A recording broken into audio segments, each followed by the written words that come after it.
Welcome to the deep dive. We're all about cracking open documents and getting straight to what really matters. That's right. Today we've got quite the document stack. It's the S1 filing for Chime Financial, Inc. Now, if you're not familiar, an S1 is basically the big reveal a company makes before it potentially goes public. It pulls back the curtain on everything, how they work, their plans, their financials, and their biggest worries too. And our mission here, for you, the listener, is to wade through all that detail. We're going to pull out the crucial bits, who Chime is actually for, how they make their money, what they're selling, and what looks good, or maybe not so good, on the horizon for them. Yeah, it's a fascinating look inside a major fintech player. Definitely. Okay, let's dive in. Right up front, the S1 talks about Chime's core mission. They say they want to unite everyday Americans and help them make progress in their financial journeys. Sounds pretty noble. It does. But who exactly are these everyday Americans? That's key. Right. What does the filing say? So initially, it seems their focus was on folks earning up to, say, $100,000 a year. But now they're looking broader, potentially seeing their market, including people earning up to $200,000 annually. Okay, 200K, that's a pretty wide net. Yeah. How does that compare to, who the big traditional banks usually go after? Well, this is where it gets interesting. The source material highlights a really stark contrast. These everyday Americans, right? They account for less than 35% of all consumer deposits in the U.S. Less than 35%. Okay. But, and this is the kicker, they generate over 75% of the debit card transaction volume. Ah, okay. So lots of swipes, maybe not huge balances. Exactly. Traditional banks, they're built around getting those big deposits. Think branches, wealth management, that kind of stuff. Chime is laser focused on that group that swipes their debit card a lot. So it's really about the transactions, not the account size necessarily. Even if someone makes decent money, they might still fit Chime's model if they live more paycheck to paycheck. Precisely. The S1 actually estimates nearly half of Americans earning over $100,000 live paycheck to paycheck. Their financial needs, their priorities, they just line up better with Chime's approach. And Chime being digital first must give them a huge cost edge over banks with all those expensive branches. Oh, absolutely. The filing calls it a radical cost-to-serve advantage. No legacy branches weighing them down. All right, so they've got their target audience clear. But how do they actually make money from this group, especially since they market themselves as being, mostly fee-free for the user? Yeah, this is probably one of the most critical insights from the S1. It really shows you their engine. It says, let me find the exact wording. They primarily generate revenue when members spend using a Chime-branded debit or credit card based on fees paid via the card networks rather than fees paid to us by our members. Okay. So it's not about charging me a monthly fee. It's about the fees the skiers pay when I use my Chime card. That's the core of it. When you swipe your card, the merchant pays a small percentage fee, the interchange fee, to the card network, like Visa or MasterCard. Right. That network passes it to the bank that actually issued the card, which for Chime are their partner banks. The partner banks. Yeah. We'll come back to them. Definitely. And then Chime gets a cut of that interchange fee from the bank partner. That's their bread and butter. Got it. And the numbers back that up. That payments revenue, the interchange stuff is the biggest piece. Oh, yeah.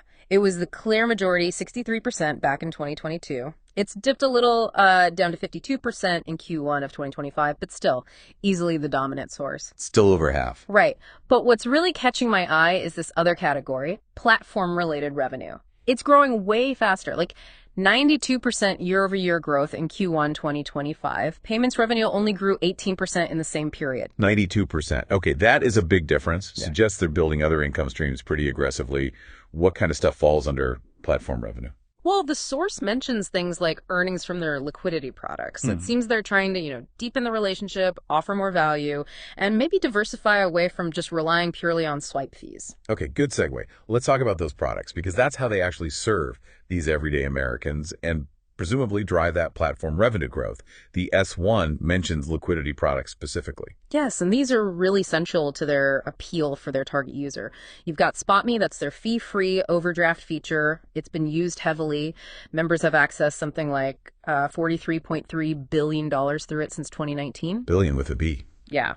And then there's MyPay. That lets people get their earned wages early. Since it fully launched in July 2024, users have accessed $8.8 billion through that. They also mention instant loans. That's a massive amount of short-term liquidity they're providing.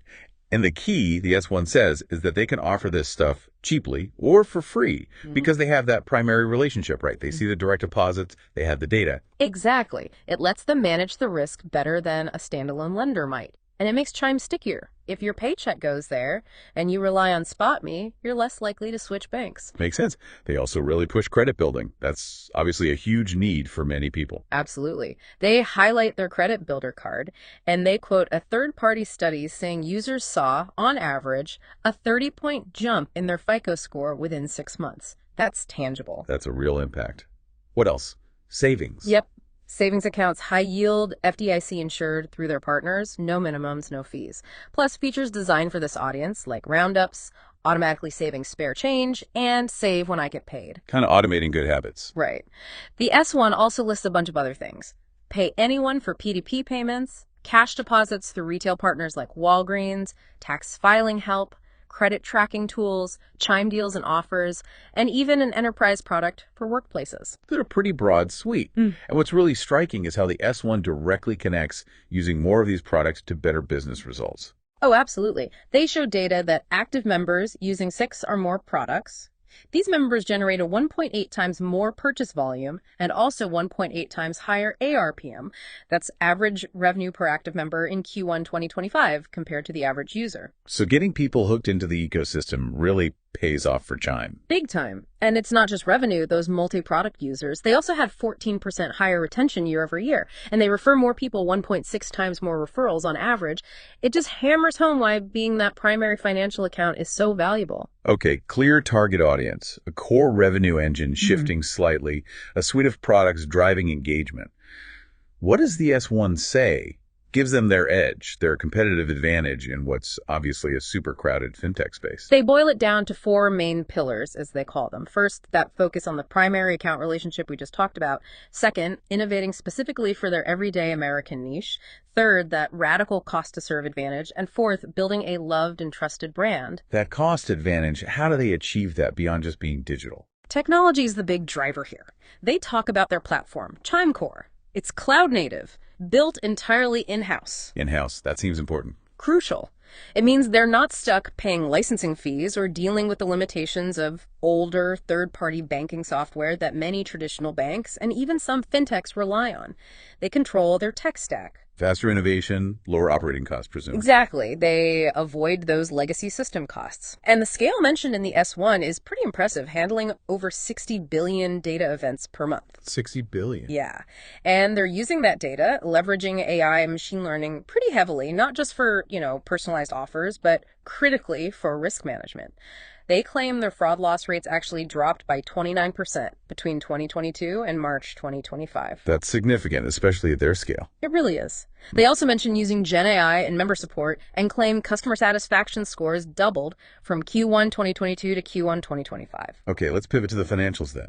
The S1 gives an overview. What's the growth picture look like? Pretty strong, actually. Total revenue was up 31% in 2024. And that momentum seems to have continued, with a 32% year-over-year increase in the first quarter of 2025. Solid growth.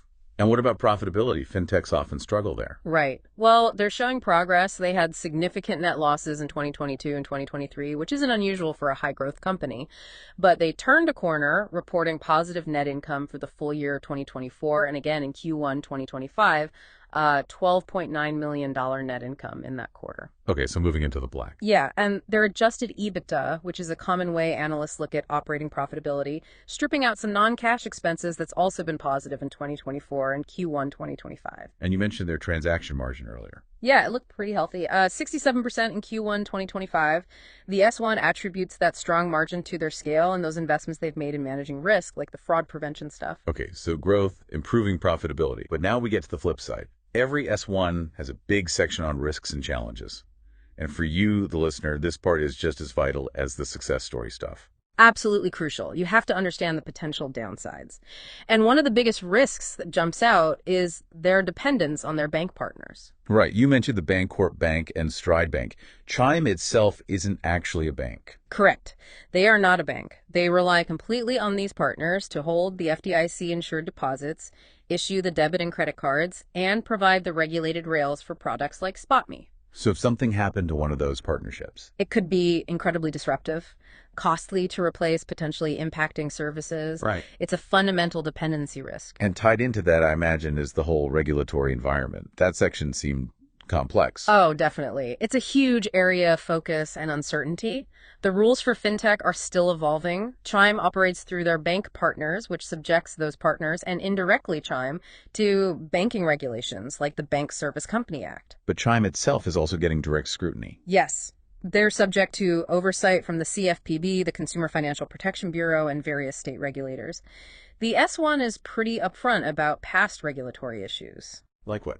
There was a $2.5 million penalty from California's financial regulator, the DFPI, and more recently a consent order with the CFPB in May 2024 related to handling disputed transactions. There have been actions in other states, too. So compliance isn't just theoretical for them. Not at all. They have ongoing obligations under a whole alphabet soup of regulations: UDAP, SKRA, CCPA, GLBA, TISA. And a really interesting risk mention is the possibility that regulators could decide Chime, not the partner bank, is the true lender for products like SpotMe or their loans. What would that mean? It could potentially subject them to a whole different set of state lending laws, licensing requirements, interest rate caps. It's a significant regulatory risk they have to navigate. Okay, partner risk, regulatory risk. Yeah. What else? Competition. Intense competition. It's coming from everywhere. Yeah. Giant traditional banks are waking up and improving their digital offerings. You have online-only banks, and then tons of other fintechs. The S1 names affirm Klarna, PayPal, Cash App. Even global players like Nubank and Revolut are mentioned. Standing out is tough. Yeah, it's a crowded field. Any other major risks highlighted? Well, the standard tech company risks are there too. Reliance on complex tech systems means potential for errors, outages. Data breaches are always a concern.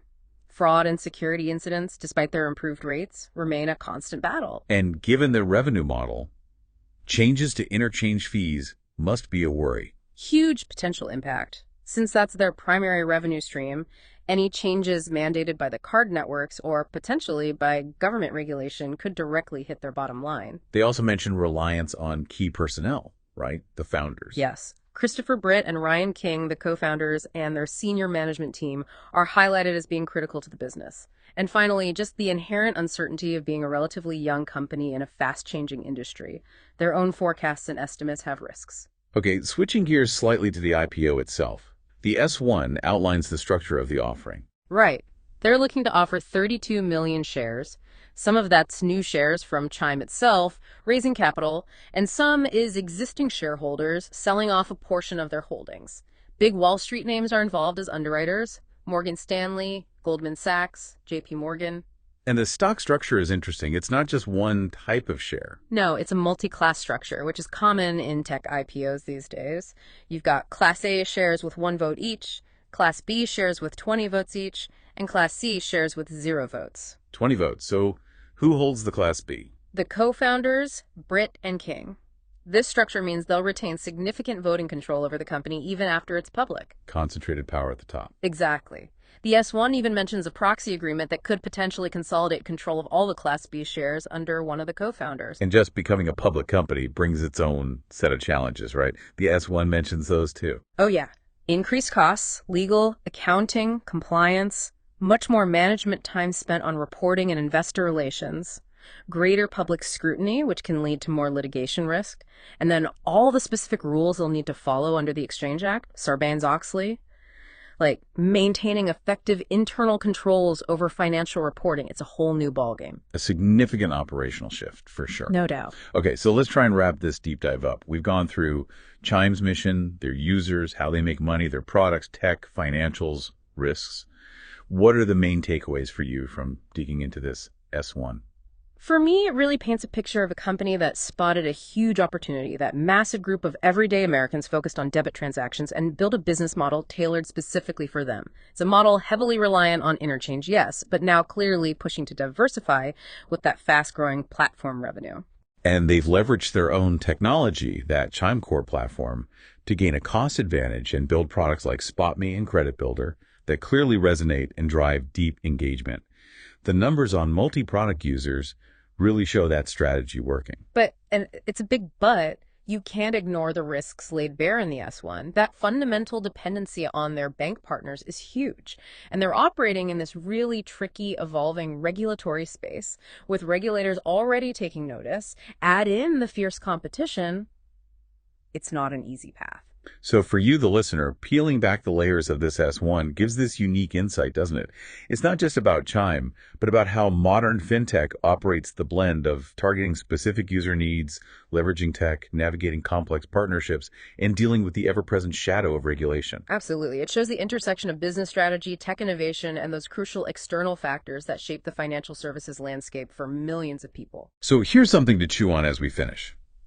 Given everything we've seen, Chime's reliance on partners, the regulatory hurdles, the intense competition, but also their strong user focus and tech, what do you think ultimately determines their long-term success? Is it just about launching the next cool product? Or does it hinge even more on their skill in managing those really complex bank relationships and navigating whatever rules might come down the pike next? What does Chime's story, as told in this S1, tell you about the future direction of banking and fintech?